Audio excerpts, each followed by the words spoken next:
My name is Sheri Pasquarella, and I am the executive director of the church, and I'm very pleased to welcome you back here this afternoon.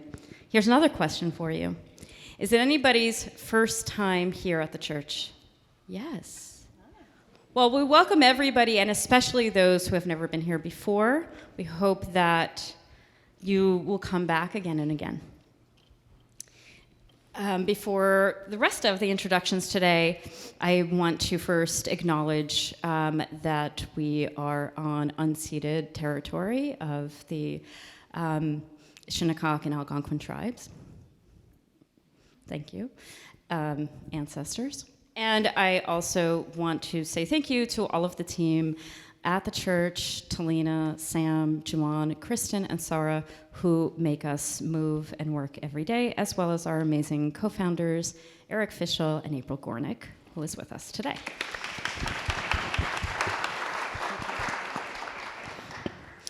Today, we are gathering in celebration, and we are gathering in celebration of the historically black beachfront community, which includes as well Sands and Eastville communities, and is particularly the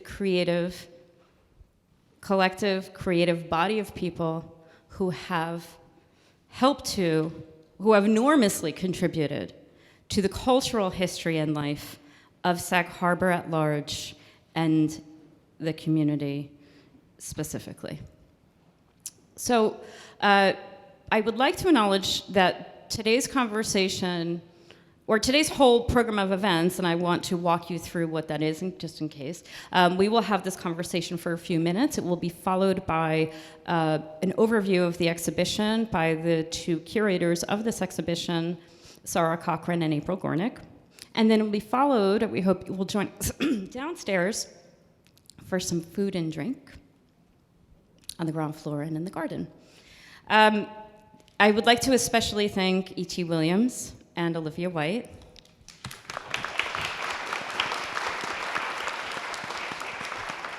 The entirety of today came together initially as a conversation between E.T. and I here at the church last December. That was then further evolved after I met Olivia White, after we opened the current show, Return to a Place by Sea. And as you know, the church has only been open since April of 2021. And one of our great challenges is to continually understand and embrace all facets and all people of our community, representing a myriad of backgrounds, experiences, races, religious orientation, sexual orientation, you name it. Sag Harbor is really exceptional in this way that for a village of 2,500 people, we pretty much mirror the national trends with regards to every kind of statistic, whether it's economic or by age, and so on and so forth. So trying to understand our communities is very inherent to the work that we do here, because the mission statement of the church is to honor the history of Sag Harbor as a maker's village and to foster the creativity of the East End. And of course, the creative community that we are talking about today is a very important part of that entire consortium of ideas. Our exhibition that's currently on view, this is the last month, it opened in February, revisits an exhibition from the 1990s called A Place by the Sea.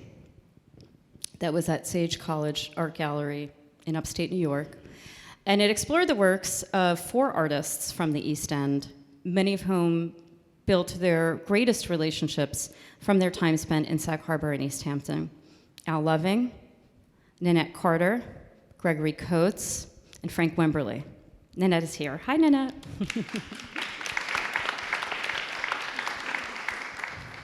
And so among the many themes in the exhibition is an exploration of the creative energies that ignite in proximity, in community, and in friendship. And so today's conversation is a way of understanding the role of creativity, community, and dialogue in our town today.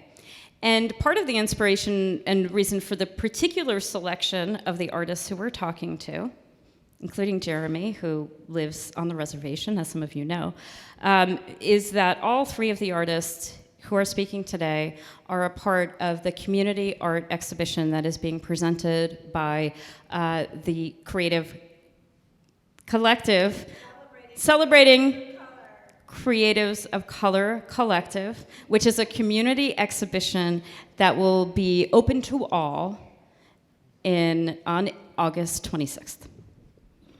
And you can find out more information for that on our website, as well as, do you guys have a website? I'm talking to Olivia. We don't yet. Coming soon. You can just check with us. We can give you all the information that you want. So the three artists who are speaking today are currently living and working on the East End, and they will be a part of that wonderful exhibition. So in order to keep the day moving, we're going to keep it brief in the dialogue, brief yet hearty, I hope. So I'm going to start by a brief introduction to each of our three panelists, and then we have just a few short questions that we'd like to consider in talking about the past, present, and the future of creative life on the East End and in Sag Harbor. I'd like to introduce you first immediately to my left to Donnamarie Barnes, who is an artist, a photographer, a historian, an activist, preservationist. Yes, you can applaud for her. Come on. This is one of the most accomplished people I've ever met in my life. Like, yes, please clap. Jeremy Dennis, who is artist and founder, lead artist and founder of Moz House Residency. An amazing, also photographer with his own regular practice and is contributing very broadly to the advancement of Indigenous artists in America and as well as here on Long Island. And of course, lastly, Judith Henriques-Adams. Thank you. Many of you may have seen Judy's show when I was at the Germain Library in February and March of this year, where she debuted her works of abstract works. It actually fits great dialogue with this exhibition and comes to painting now after a full life as both an artist and an educator. Welcome, Judy. So, we have a question. So, as I said, it's a very simple construct for today's conversation. Past, present, future. Let's start off by thinking about the past. Is there contextual information about the histories in which you find yourself that you think it's important to share with the audience as a basic understanding of where we're coming from? Why is everybody looking at me? Good question. Yes, is there a basic concept of the past? I think all of us here on the panel, all of us here this afternoon, and thank you so much to everybody for coming. This is an amazing assembly of all of you to come out on this beautiful spring day, Friday afternoon. I know it's hard to find parking in the village, but it's only going to get worse. So, in July, you would be like, oh, hell no. But we really do appreciate you being here this afternoon. I think because all of us are a part of this community, because we live here, we own homes here, but it's also, I believe, because we are of this place. And because our practice, our artistic creative expression is fostered from the roots of this being home. And coupled with the history of artists here in this area, and manifested primarily because of the light. It's the light, it's the light, it's the light. Whether you paint it, whether you photograph it, I truly believe that it's the light of the East End that is our magic, and that we derive our power and our creativity from. And so, being from here, Judy and I growing up here in Sag Harbor, Jeremy being rooted to Shinnecock and to the entire East End as an Indigenous Native person, All of that is an influence in the output and the creativity of what we each do. Thank you. Jeremy, any other historical context that you want to provide that you think people should know about when understanding culture on the East End? Sure. I know Donnamarie's the expert at local history and indigenous history beyond my knowledge even. But the church in Sag Harbor actually sits on an interesting place. If you're familiar with the story, it's pretty common. The 13 indigenous communities of Long Island were kind of split on that map between Shinnecock and Montaukett people. And so even though I'm enrolled in the Shinnecock Nation, we're federally recognized, there's about 600 on territory. We do have tribal members who can trace their lineage back to the Montaukett Nation. So there were no borders, there were no fences. We were related through kinship systems. So that's one historical context. The other is that indigenous people, art is just part of our everyday. If you go to museums, you can just see the evidence of that through our pottery. We didn't create simple forms, they were decorated. We had traditional regalia, which we still have at powwows. Each one is a unique art form. And just the many generations of unnamed, unrecognized dancers, singers, those who create traditional arts. I think of them in terms of today's panel as well. Yeah, absolutely, I do too. It's a really important history to acknowledge that thousands of years. So do you happen to know what the estimate is of when the first tribal presence was on the East End? And those are the original artists of the East End.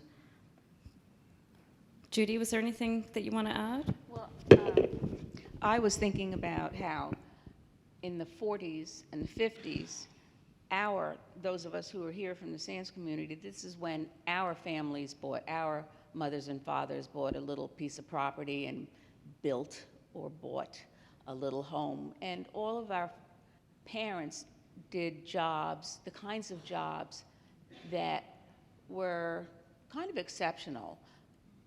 Most parents who could afford to buy a second home might have been a doctor or an architect or a dentist or a civil surgeon, a civil servant. And there were many of us who were teachers, our parents were teachers. But there were a lot of guests that came here too. Leo and Diane Dillon in particular, who were just the best artists ever. And I looked up, because I was curious about this, I looked up to see who some of the visitors were here when I was a kid. And there was Romare Bearden. Did you know James Baldwin was here? I didn't know that, which is amazing, yeah. Reynold Ruffin, who was the best. Walter Mosley, my favorite crime writer. Langston Hughes. So many. Hughes, yeah. Yeah, so many interesting people. Harry Belafonte. Although, did he? I didn't know that. And although many of them didn't own homes, they were in our lives. They were on the beach with our parents, watching us when we were kids. And it kind of rubs off on you. I came from an artistic family, but there was art all around us as well. Thank you. That's a wonderful addition. I really appreciate that. Laying the groundwork for a basic understanding of what this community is, some of the features of our cultural history. And now let's just go one step further and understand your own personal history. How is it that you were able to, having been born and raised out here, develop a life in the arts? Because all of you have been able to have this amazing, wonderful life story of having a life that revolves around your creative practice. Tell us a little bit about your past growing up here and how that led to that path for you. Sure. I think continuing on what Judy said, from our parents and growing up here in the Sag Harbor community, in the village, and in the Sands communities, and life on the beach that we all experienced, and being exposed to artistic people. Because we had the time, because coming to Sag Harbor wasn't about you're here for a couple of weekends or it's the 4th of July. We were here all summer long, and so you got to really be immersed. And because families were so fluid in how we visited one another, and our parents had diverse and very interesting interests, I think as that generation, that first and second generation of growing up here, it was almost by osmosis that we were hearing wonderful music and seeing artist work. And for me, when I was a teenager, my father gave me a camera, and it was love, deep and passionate and enduring and everlasting. And coupled with life on the beach, which is my primary subject, photographing the Sands community beaches and how it changes every day and how it changes with every tide and every sunset. It's a different light and different mood. Through the years, that's been my constant, as well as photographing the people of the communities.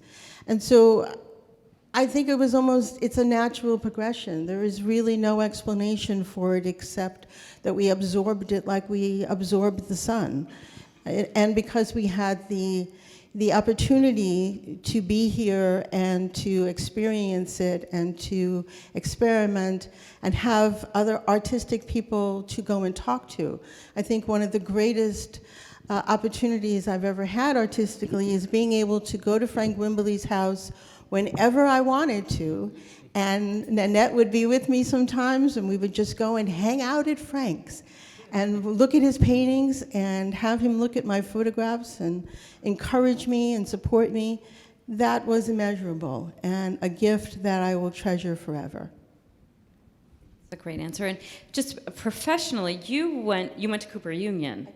And so you began, or you had the vision early on, like you said, when you were 17, that you were going to practice as a professional artist. And you did work especially as a photo editor, really reach the height of professional practice before moving back here. And yes, so I've always worked either as a photographer or with photography, either as a photo editor, behind the scenes, because when you go to art school, there's a little something they don't tell you, and that's how to make a living. And so when your parents when you say, I'm going to shoot, it sounds lovely, they say, well, how are you going to pay the rent? And what about health insurance? And so I always had jobs that were in the profession of the business of photography that would support me, but also foster me to be able to have my own artistic practice. thank you for sharing that. Jeremy, growing up here and then Well, I've been in Southampton and Shinnecock for 30 years, and I always think of my artistic practice as a apologetic career and accidental. I went to school originally for computer science, and that didn't work out for a longer story.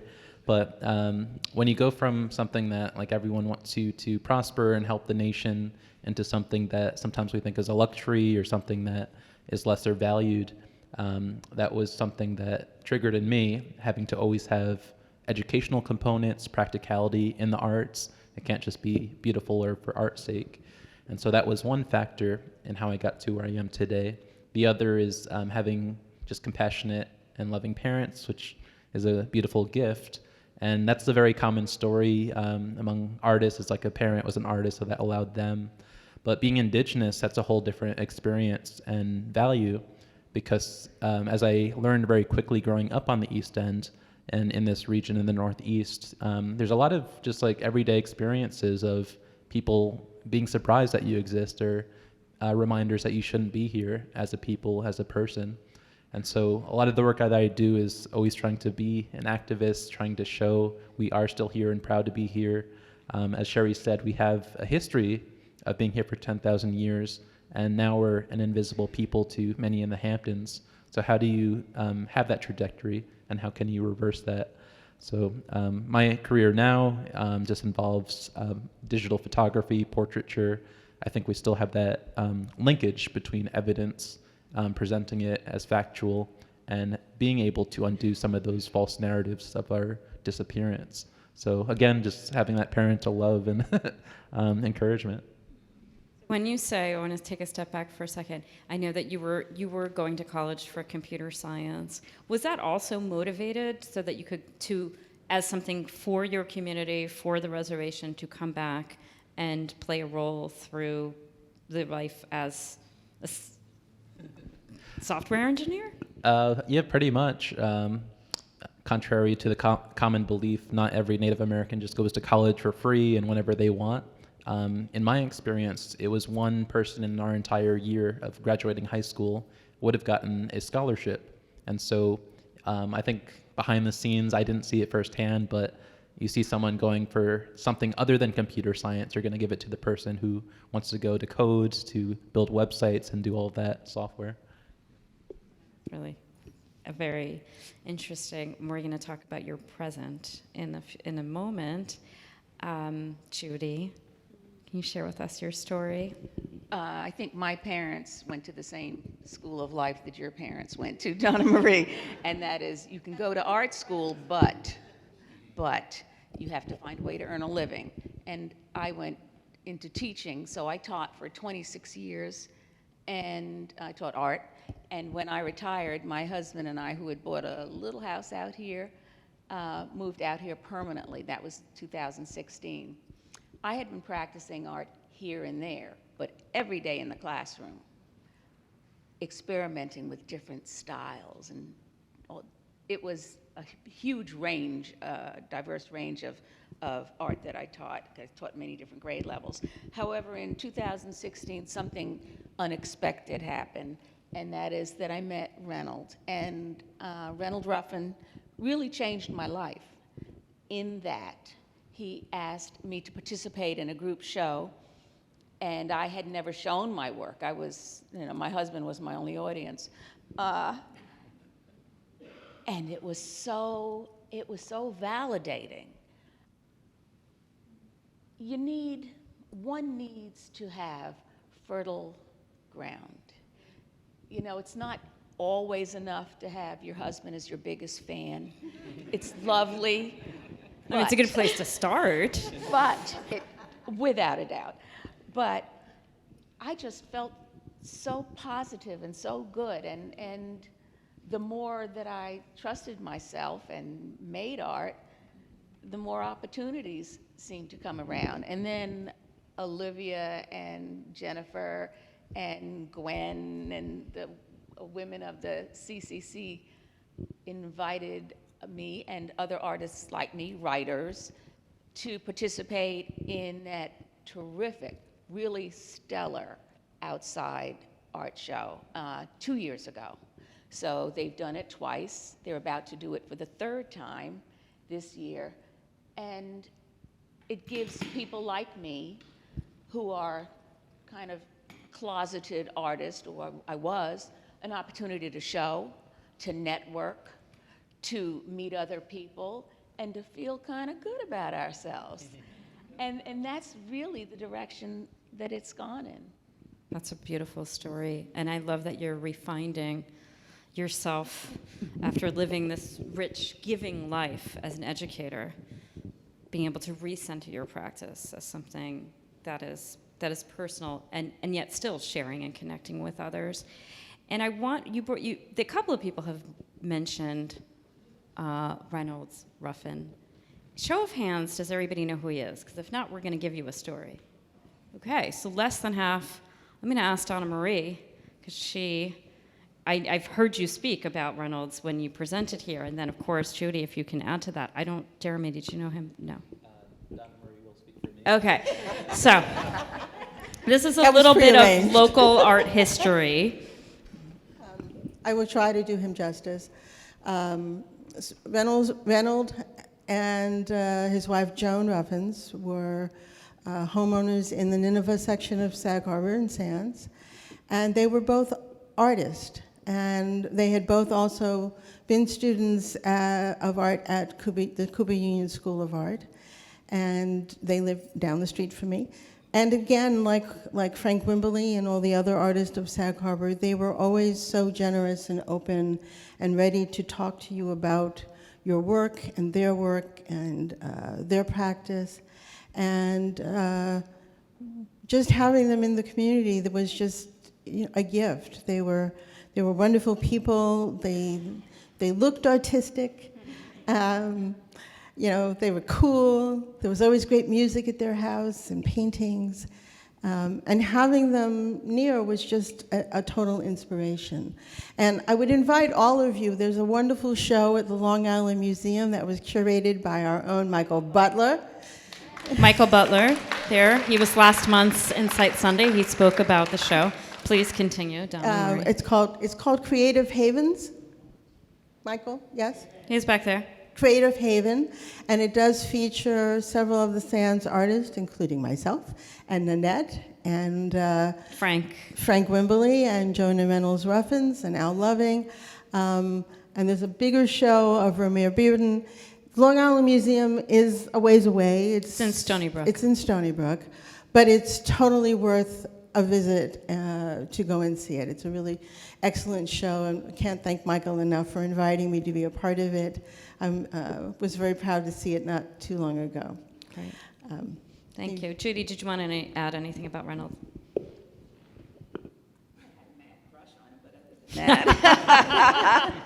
Well, I've seen Donnamarie's photos of him, and I can imagine he was very crush-worthy. He was so sweet. He was a I'm great sure. guy.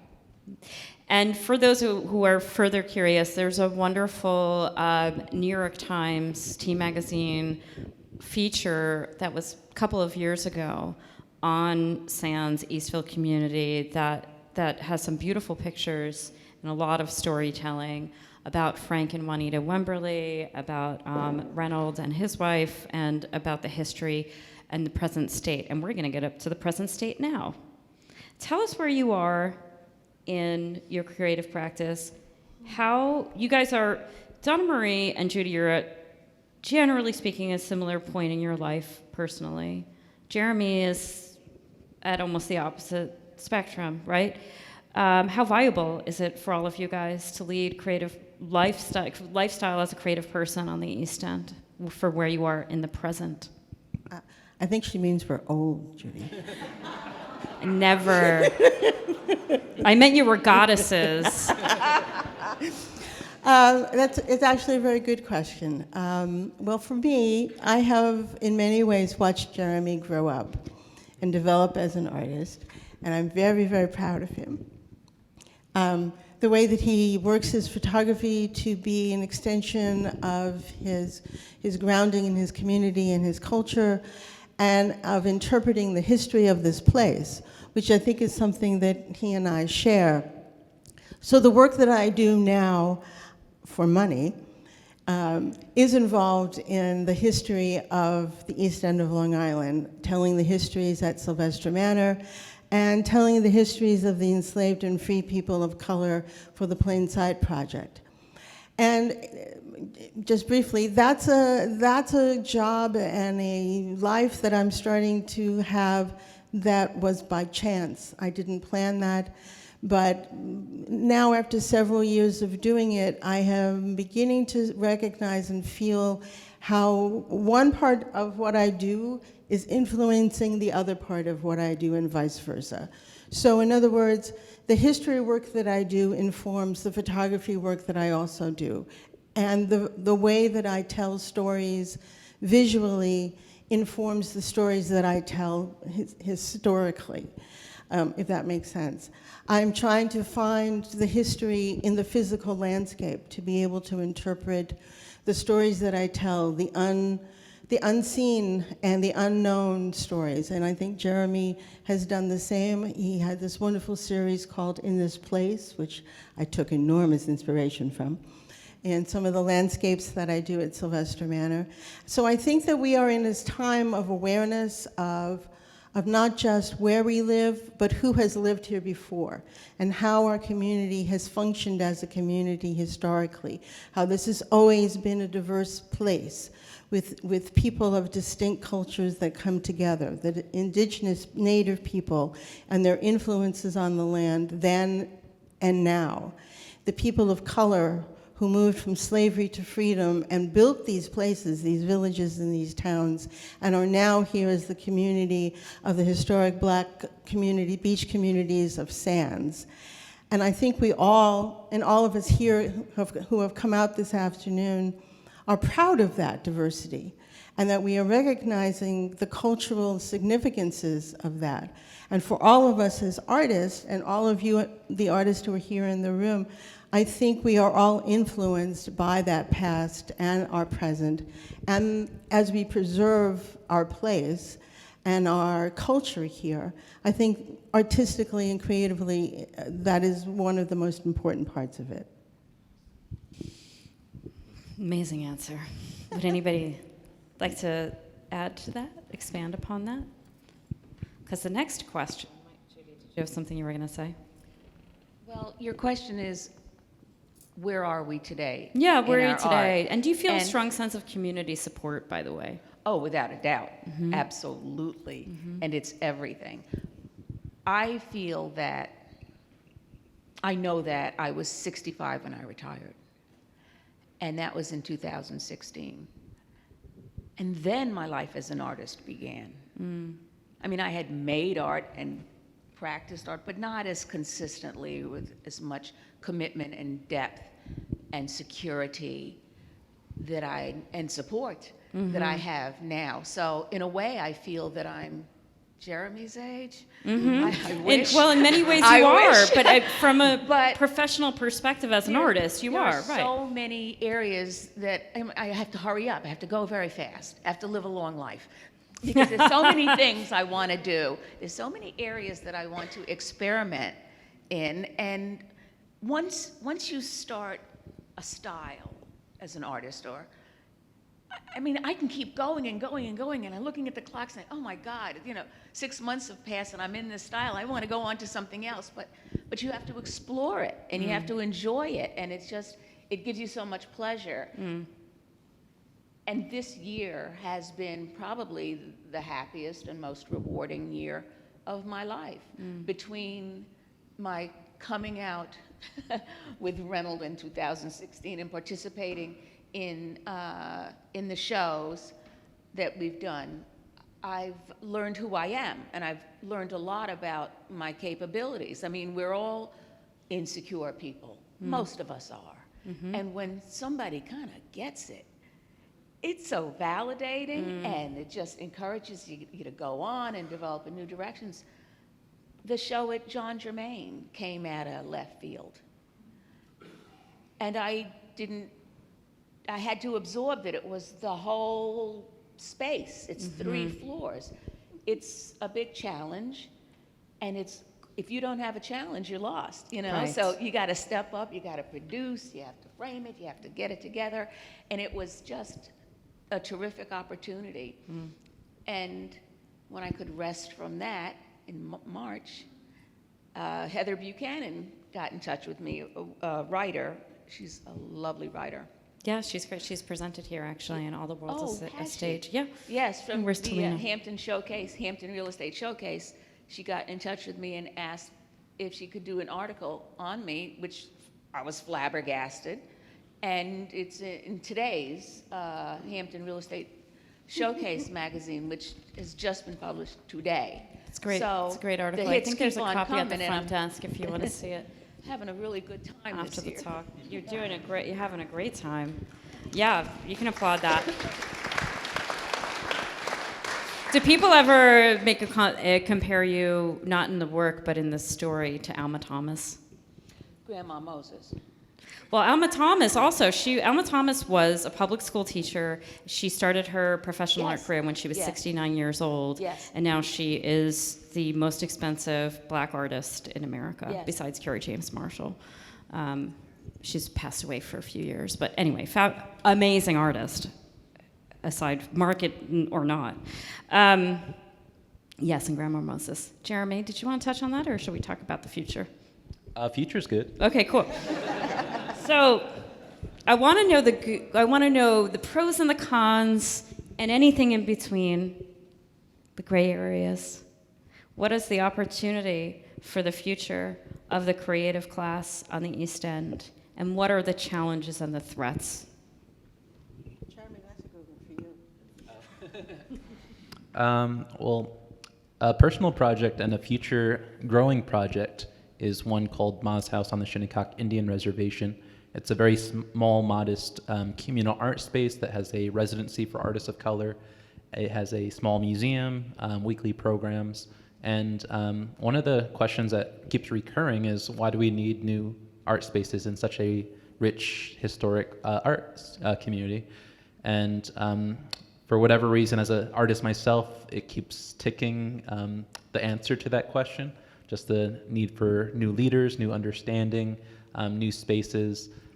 We've had about 22 artists come through so far, and many of them have never been accepted in a residency. Many of them have never shown their work before, despite working as artists for decades. And so this is just something that, like, point blank, the answer to, do we need more spaces like this? The answer is yes. And so when I look at the Hamptons and the East End, it's not unique to this area, but just the idea of what can you do with a modest space and how can you share that, the idea of reciprocity. And so what do we have as a resource? What can we share? How can we build community with that spirit? And so one of the things I'd love to see changed, living in Southampton is true in Sag Harbor and East Hampton, is just the vacancies and the potential in those spaces. So there's those in the storefronts. Maybe we could have art in those spaces. Also the vacancy as homes, just living across from the barrier beach in Southampton and all the mansions. I wonder how vibrant our community could be if those were filled with people who utilize them all year round. And so with Mom's House, it's just a small example. Totally clap for that. I mean, it's a great question. Judy. Well, I thought about this question, the future, because none of us can see around corners, but my response to that question, and I had to write it down, is that when first-rate organizations recognize our art, publicize our art, and offer us venues where we are allowed to show and be validated, we, as artists, we open up to new and fresh audiences as they do to us. And it's just a way to communicate, to keep it alive, to keep going, to keep moving forward. Thank you, Judy.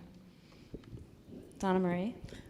I agree with both, everything said. Just to continue the atmosphere of community, not just in our Sands communities, but throughout the village, of it being a place of art and artist and artistic expression.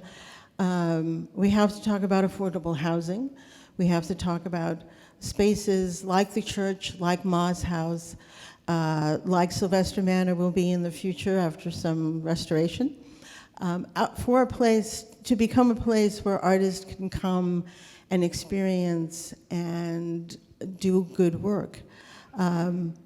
The community, the way that it was when Judy and I and Nanette grew up, the memories that we have of the artistic spirit that was there, the artists who were there, Frank and Joan and Reynolds and Nancy Brandon, and and Michael and I grew up together in that community. To be able to have that go forward into the future generations, to be able to have that same experience, to be able for us and our children and our grandchildren to be able to afford to live here, is something that we have to recognize. That's not just a money issue. It's not just a real estate kind of issue. It's an issue about what is the culture that we're passing on and what are the opportunities for that culture to grow and to be fostered and to continue. This legacy of Sag Harbor being this place of artistic expression so that we can continue, and that all of us and all of our children and grandchildren, because now I'm a grandmother, can have the gift of the light, because that will never change. And as we move forward, I want more photographers and more artists to experience it and to carry on this work that we've all dedicated our lives to. Here, here. Thank you, guys. I think that was a great, short but sweet dialogue to really get a handle on where we are as a community. And I do want to acknowledge again that the community exhibition on August 26th will bring together, I think it's more than 20 artists now across different medium, writers, painters, photographers, printmakers, etc. And that is the voice of the future. And all of us being in community together is how the only hope, I think, that we have to create a future that can overcome the economic challenges that continue to exacerbate and divide our place. So thank you to the three of you. Thank you to the audience. Thank you for sharing yourself so generously.